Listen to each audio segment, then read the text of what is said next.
Now, I want to get into a little bit about how I found the deal.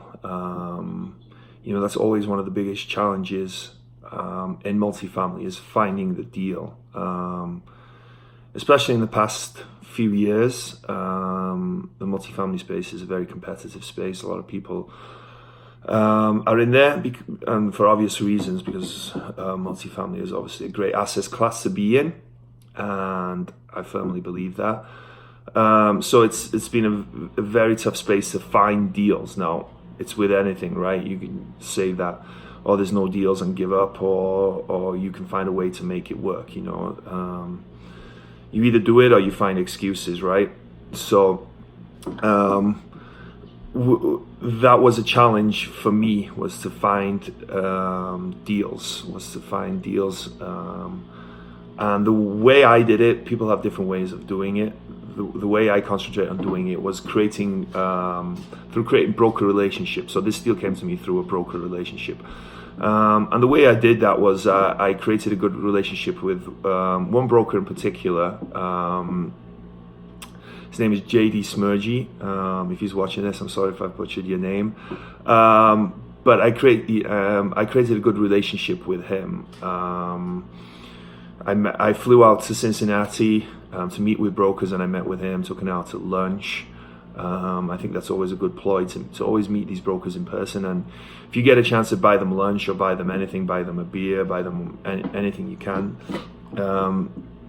I think it's a good way to establish that relationship. So over time, we kind of got to know each other on a personal level, which also I think helped. But he would send me properties, and I would make sure to analyze them pretty quickly, get back to him and let him know what I liked, what I didn't like, why that property would work, what sort of purchase price it would work with, what purchase price it would work for me. And through that, we got an understanding of each other.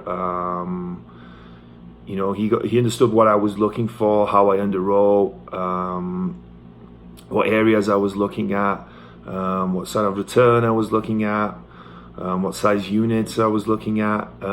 So through that, I think I created a lot of credibility, which is important with brokers.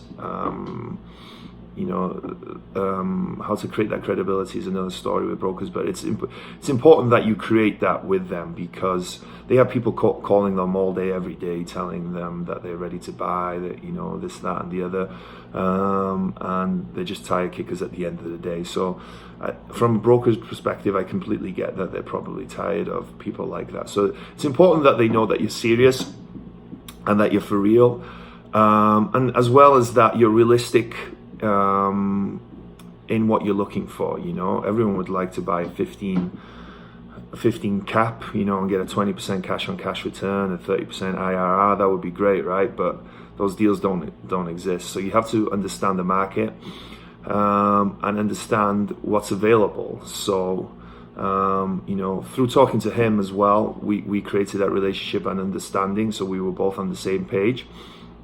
So he knew what I was looking for. And we looked at a lot of deals. He sent me a lot of deals. I underwrote a lot of deals, and even went under contract. I think I mentioned earlier that I went under contract on a 15 unit.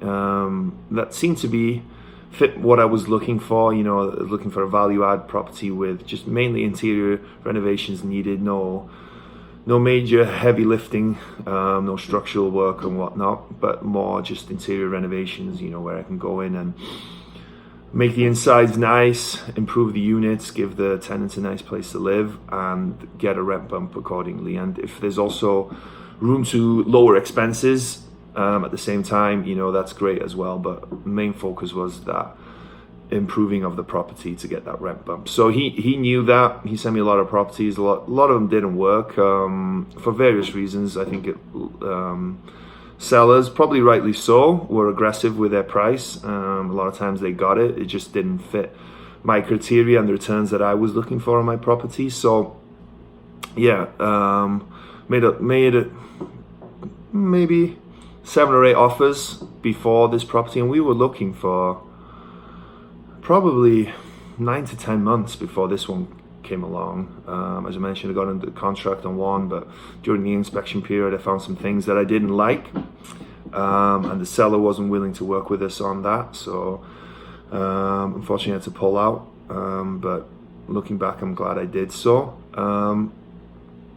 But eventually, just out of the blue one day, he called me up and said that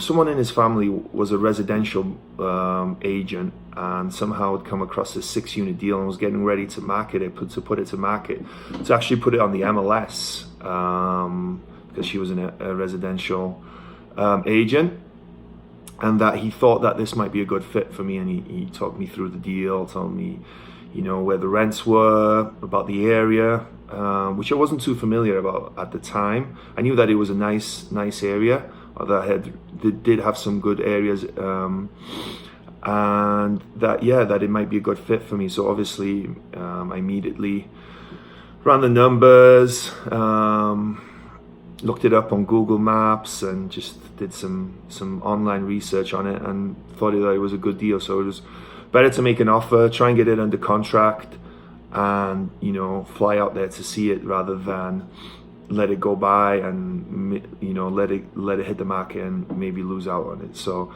there'd been a few people that done the walkthroughs, but the insides were in pretty rough shape.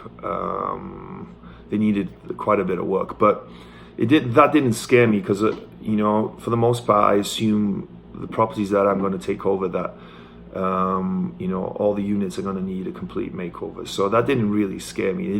They were a little rougher than the ones I've been looking at, but as I mentioned, you know, I assumed that I'd have to redo the units anyway. So I made a full price offer at $300,000. That's what they're getting ready to market at, and the seller obviously accepted straight away. And we went into contract. Yeah, so that's how I found it, and it was through having a good broker relationship. And I'm sure it's been mentioned before, but, you know, brokers really, you know, they really apply the 80-20 rule. You know, 20% of those, you know, it's usually the 20% doing 80% of the deals.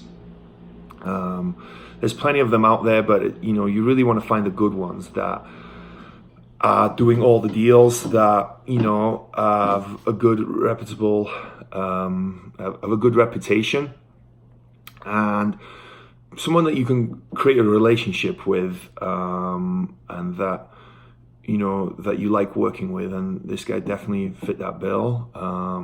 You know, I would speak to him maybe on a weekly, if not bi-weekly basis, just so that I keep in touch. And, you know, like I said, we exchange Christmas cards.